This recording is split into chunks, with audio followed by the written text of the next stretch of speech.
it found its way to my house, and I thought, oh, this could bring a lot. This was about I think I donated a whole bunch of Clint clothes that I wasn't going to wear anymore. And last year I sold a pair of Clint boots, cowboy boots, and so yeah, those things are, the more unique the better, because if you can't find them in normal places, it's pretty cool that they're in our auction. Well, Jerry and Liz, I want to kind of travel back in time with you for just a moment. Being a long-time viewer of Guiding Light and a fan of the show, and of you guys in particular and your characters, I just have always wondered. I mean, Guiding Light, there was just something about that show that just had a magical element to it. And why do you think that it did hold that quality, not only for the cast and the storylines, but also for the fans? Wow, Jerry, I think you all always said this. There's something about a Guiding Light actor's eyes, right? It was always really, if you go and just turn off the sound and just stare at everybody's eyes, there's something deep and soulful and connected. So I don't know what that thing is. I don't have a word for it. But I know. Yeah, there was a Guiding Light. I came on in '78, and there was a Guiding Light type of actor. It had a lot to do with a lady named Betty Ray, who was the casting director for years and years and years. And she didn't cast, quote, runway models or anything like that, although we did have some very pretty people on. She liked interesting people, interesting sounding people, interesting eyes, because we're on 5 days a week, 52 weeks a year, or at least we were back then. And a lot of times the story's not always tremendous, so there's got to be another reason for people to look at. And if you're just a pretty face, I mean, that can leave in about a month. But if you're an interesting person, she always felt that was more valuable than pure physical beauty. And if you could act, she always said that helped. That was a plus. So we in terms of the cast, I think we always had a leg up in that we had the most interesting looking and sounding cast. And, yeah, a lot of it had to do with those soulful eyes. Well, I never actually thought of it like that before, but you're spot on. I mean, now I know it, because there was that intriguing quality about appeal of the show that I think as a cast you just brought to it. And that's one of the reasons why fans like myself love the show. I mean, well, not just the fact that it was great writing and great acting, and yes, great-looking people, Jerry, and great acting, in addition to the soulful eyes. But you guys, as a couple on the show, had so many great storylines. And do each of you have a personal favorite that you remember, if you recall? Go ahead, dear. Oh, dear. Oh, yes. Okay, darling. Well, I love. My favorite is the twins by two different fathers, and the the whole triangle with Rick, and it was just so rich and powerful and funny. I mean, I think that's something that we've always.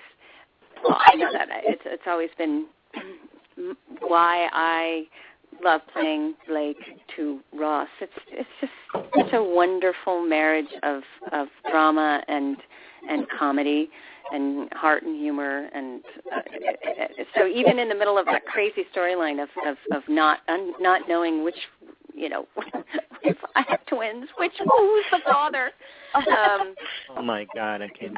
Yeah, it was just brilliant. But then there were those fabulous, the nightmare segment I had where both of you were umpires, and at my birth, I am sitting there in my bed with the scarlet letter, and and they're going to catch the babies and see who's the father. I don't know. I just remember things like that. I loved that. So. Well, that was a good storyline, yeah. And it was told.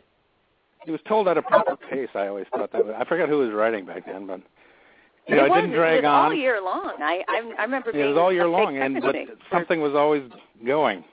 Of course, every time, once the cat was out of the bag, so to speak, and Ross didn't know a certain amount of stuff. Every time, people would walk into a room together, the audience didn't know whether fireworks were going to erupt or someone's going to find out the truth or what. So it was a very tantalizing, and a perfect story for daytime because you could tell it in real time. It only could happen to Blake. Yeah. It was a perfect story. Only to Blake, that's for sure. Yeah. And I think, Blake, that pregnancy in itself was the only one in all of daytime that I remember being the full length of a pregnancy in real life. I was like, this is so cool. True. It's true. And I wore a pillow for nothing. And then ironically became pregnant in real life the next year and had to hide the pregnancy. I was like, what? Something's wrong here. Yeah. Well, if it's not been for the fact that, in daytime you were always so glamorous, and beautiful. I mean, you could have just, in real life, a woman who's given birth to twins you could have probably saying that pretty well and said, I'm still trying to get the twin pregnancy weight off, and it could have been allowable. And I think every female viewer would have totally sympathized and understood with you. So, and your character as well. So,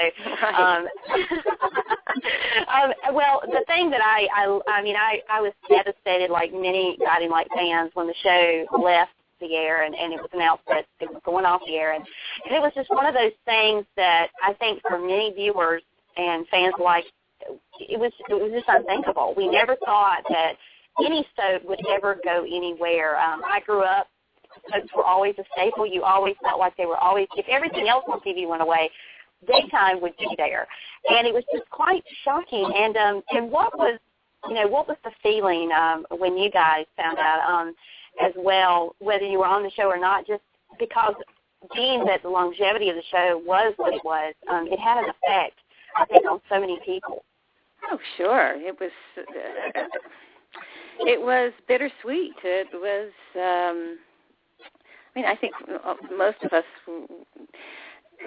realized it was coming, but then we're in denial about it. It was like any death in a family. It was, we had to go through the stages. So, but like every death brings a new birth. So it's a cycle of change. But it's unfortunate that a legacy that's so long was just go away in a day. That was a little. Well, I blame a series of producers. I'm not going to name names or anything, but in a series of people in P&G and in ABC's case over at the network, in that as the landscape changed, meaning when you started watching soaps, there were 3 networks, 2 independent stations, and Channel 13. That's what we had. And so we were drawing, on a Monday or a Friday, we were drawing 14 million people. Now you can barely get 14 million people to watch the World Series. So it was like things were going to change because of technology. And, of course, they now have. And how many channels do you have at your house? 600, 700, 800? And so production cost became a problem. And ABC and CBS, P&G did not change. Matter of fact, they did horrible things. We should not have been spending so much money, is what I'm trying to say. Mm-hmm. And they were always complaining about, the high cost of production. And yet on sweep weeks, twice a year, some executive or somewhere would walk in and give you a storyline that essentially threw money down the toilet, because we'd blow something up, we'd set something on fire, something that would cost an enormous amount of money, and the audience doesn't care about. Mm-hmm. They don't care about production values on soaps. They care about emotional values, and they kept missing the boat on that. And until finally they said, "Oh, these production costs are way out of hand." Yet they were the ones who were forcing us to spend money. They could have, a smart executive would have come in and said, "Your budget last year, it's been cut by 2/3. Make it happen." There you go. And we wouldn't be buying $150 white shirts. We would stop doing ridiculous things. We'd stop doing special effects. We'd have them happen off stage like they do in Shakespeare. The flowers alone. All the soaps would still be on. Yeah. If they'd said, we're spending money. But instead they came in and said, well, to get people to watch, we've got to spend money. And so, they blow hundreds of thousands of dollars. I remember in ABC in my kid when I first went over there, they had some girl fall through the ice. And of course, you have to see it from the bottom and the top, and the entire studio's got this artificial ice and a whole bunch of water. Yeah. While you're talking 18-hour days and a bunch of, and the audience, a whole hum. Somebody could have rushed on stage and said she's fallen through the ice and described it, and we could have saved $1 million. Yeah, because you can never have the production value that you can have in film. So why were you trying to do that? You're right. I think it was just executive producers trying to impress not the audience, but other executive producers. And those days that train had left the station. Now it was time to do this thing for a lot less money, and they'd still be around if they had thought that way. Well, I can say as a fan of the show, I could have done without the special effects to know that Guiding Light would still be on the air to this day. Because the special effects is not what made that show a magical show, or any daytime soap opera for that matter. It is, like you said, the emotional aspect of the storylines that draws the viewers in, and I would trade that type of budget any day to bring actors back to, daytime and have the soaps that are gone from, mainstream television back on the air, just so we can have our daytime back. I always thought that only two special effects mattered in daytime, and that was beautiful lighting and the ladies' gowns, their wardrobes. That's a special effect that always made an impression on an audience. And the rest of it, we could care less. And here we had spent all that time and all that money doing it. That's so true. I couldn't agree more. I would do anything. I mean, you guys could have probably made shows on, a couple bucks a week if you had to. And we'd still have them all with us today. Well, that's what Prospect Park now is trying to do with One Life to Live and All My Children, and that they're spending a third of what ABC spent to do a day of daytime drama. And they told us at our first meeting, we're not going to set anything on fire. We're not going to blow anything up. So if you're into adventure, you might be kind of bored around here. But we will have a lot of emotional fireworks, so fasten your seatbelts that way. And that's why people still watch them, just for the love of the stories, and that's it. It doesn't matter about anything else. And Prospect Park proved that by having the fans still around and still watching them and still wanting more. So they used it wisely. Well, yeah, good storytelling is will bring it in. I mean, there's no murders or fires or earthquakes in Downton Abbey, but hey, a few people watch that. It's a story. Exactly. Well, I do believe we have Wendy on the line now. So everybody say happy birthday, Wendy. Happy birthday, Wendy. Happy birthday, Wendy. Oh, what a nice welcome. Thank you. You're welcome. Thanks for joining us. You got any special plans today?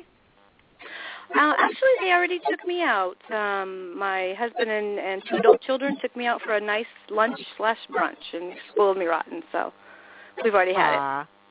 So you're not ready for your nap yet? What's that?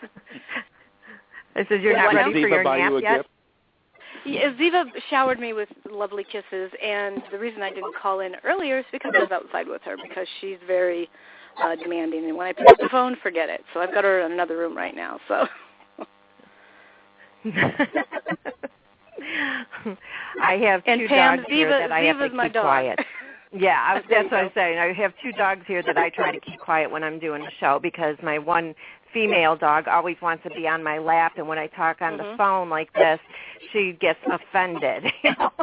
Oh, absolutely. Well, Ziva has a Chewbacca. She sounds like Star Wars when she tries to get my attention, so I put her upstairs. So, Wendy, you're the brainchild of this event for Daytime Stars and Strikes. And how did you come up with this idea? How did you get it started? Actually, I ran Liz and Jerry's fan